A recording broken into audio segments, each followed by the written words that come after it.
deegaanka dhagax dheer oo kamid ah deegaanada hoos yimaada gobolka Togdheer ayaa laga dhagax dhigay mashaariic kala duwan oo ay kamid yihiin riig biyood iyo sidoo kale boodin oo ay baahi weyn u qabeen dadka deegaankaasi. mashaariicahan kala duwan ayaa waxa hirgelinayay qurbo joogta ka soo jeeda deegaanka dhagax dheer ee ku midoobay ururka guryo samo oo ah urur ka shaqeeya horumarinta deegaanka dhagax dheer. waxaana dhagax dhiga mashaariicahaasi ugu horeyn halkaasi ka hadlay gudoomiyaha dhagax dheer Jaamac Maxamed Xaaji Xasan iyo sidoo kale qaar ka mid ah odayaasha deegaankaasi oo ka mahadnaqay mashaariicahan kala duwan ee laga hirgelinayo deegaankaasi. waxaana ay ammaan iyo bogaadin u soo jeediyeen qurbo joogta deegaanka dhagax dheer ee ku midoobay ururka guryo samo iyo cid kasta oo ka qayb qaadatay taabagelinta dugsiga boodhanka iyo sidoo kale riigan biyood ee laga hirgelinayo deegaanka dhagax dheer. waxaan ku gudoomanay farxad iyo waji wanaagsan iyo calool wanaagsan baan ku gudoomanay. wax qabadka nala qabtaabay ka mid tahay dirsadda diiniga baa la dul keenay. waa ku faraxsanahay. waxa loo keenay waa dadka yagii iyo dalka yagii iyo ubadka yagii ayaa loo keenay. farxadda sidaasaanu dhammaan rag iyo dumar odayaal dhalinyaro sidaasaanu ku faraxsanahay oo aanu aad iyo aad raali ugu nahay. madrasada siil intifaacada ee ummaddu ku intifaacdo ee diinta rukunka diinta inoo hirgalay ilaahay baan ka bariya idinkana khayrkeedii ilaahay inoo siiyo. annaguna dadka liibaanta garta ee hareeraha qabta ee u tashada ee feeniya ee ilaaliya maskax iyo caqli iyo taal waxay leeyihiin ku biiri ilaahay anaga dhigo. amiin. waxaan uga baxayaa intaa aad iyo aad baanan aan ugu mahadnaqaynaa uguna faraxsanahay madrasada diiniga ah ee aad dadkiini insha Allah ta'ala ilaahay ha idin fududeeyo aad tidhaaheen aanu dhisno insha Allah ta'ala tan ilaahay wuxuu idin ka dhigi doonaa sadaqadii jaariga ahayd oo qof kasta oo wax ka barta iyo qof kasta oo uu wax sii baro. dhanka kale waxa iyaguna halkaasi ka hadlay gudoomiye ku-xigeenka degmada Beledhig Salebaan Cali Sawde Siciid Cumar Baraare oo isagu ka wakiila ururka qurbo joogta guryo samo iyo sidoo kale Farxaan Maxamed Cumar ayaa bulshada reer dhagax dheer u iftiimiyay faa'iidada ay leeyihiin riigan biyood iyo iskuulkan boardingka. waxaana mas'uuliyiintan ugu baaqeen dadka deegaanka inay ilaashadaan mashaariicahan kala duwan ee hirgelinayaan qurbo joogta deegaanka.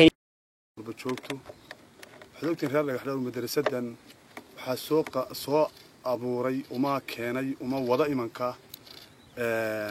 hablo qurbo jooga oo deegaanka dhagax dheer kamida madrasad laga ooman yahay oo reer dhagax dheer iyo deegaanku ku ooman yihiin oo iskuul baas jiray waxba la baranayay haddana waxa la baranayay ubadka kama goynaynin waxa xun iyo wax wanaagsan uma kala soocaynin.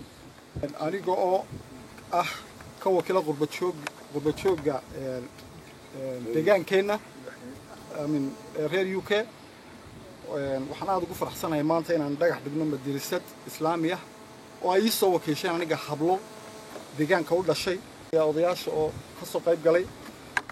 insha Allah waxay noqon doontaa madrasad lagu faa'iido waana mid islaamiya. aad baan ugu faraxsanahay inaan anigu wakiil ka noqdo hablaha. waxa ka muuqata waxa la dhagax dhigay maanta madrasada Siciid Cumar Baraare ay soo wakiilateen dadkiina qurbo jooga hablaha aadan midoobe oo ku tala gashaan oo in carruurta magaalada laga saaro waa taa waa la idin dhagax dhigay inaad soo deyrtaan haddii aad imaka inta aad qaban qaabada dhismaha aad galaysaan horta deyrka iyo rukumada iyo maaragtay arrimaha aad kala soo xidhaan maaragtay maamulka degmada oo aad samaysataan haddii aad kan doorataan in leedin insha Allah ta'ala tan ilaahay wuxuu idin ka dhigi doonaa sadaqadii jaariga ahayd oo qof kasta oo wax ka barta iyo qof kasta oo uu wax sii baro ee la baarayo aad iyo aad baan u soo dhaweynaa. biyuhu waa nolosha koobaad ee bila'aadmigu ku noolaado.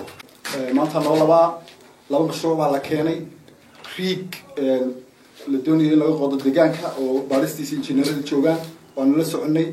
riiga runtii waxa ka soo shaqeeyay Farxaan Maxamed Cumar ninka la yiraahdo iyo odayaal kale oo jooga Hargeysa. waxaan aad ugu mahad celinayaa odayaasha magaalada sida ay noo soo dhaweeyeen. waxaan aad ugu mahad celinayaa qurbo joogga reerka sida uga qayb qaataan horumarka deegaanka. magaalada aad iyo aad baa loogu shaqeeyay oo qurbo joogga aad iyo aad ugu shaqeeyay rag labada mashruuc soo baxay dee wararka aad baa loogu celceliyay labada mashruuc soo baxay midna waa biyo midna waa maxadka islaamiga ah soo qorshaysay تابيا سان كذي ولا قلت له هذا يروح وكو دنبين دون الله عالم ولا قلت له الشجار كبار لك باربار يروح يقارن وبارقارن وبحيا قالك دنب ما أنت قالك دنب قارن أروت وبحيا بريء كذا بيرو بريء قالك دنب نقص عربي يلا جاي وقعان كذا لو صبح دونا وسير كسبح يا وحلا جنبرتي أو شال جنبرتي سبح باشع الشماء يعني سجن عادي عادكم هالنغية الله عد كتالي سيء عد يدي لا يكون أصحى وشوته وسيداسي اللي يبوي أنت هو إسكت صورة فيا وعم si kastaba ahaatee ururka Guryasamo ayaa dhiirigeliya waxana ka qabta horumarinta deegaanka Dhagaxdheer Khaliil Barawraan telefishinka caalamiga SBC magaalada Dhagaxdheer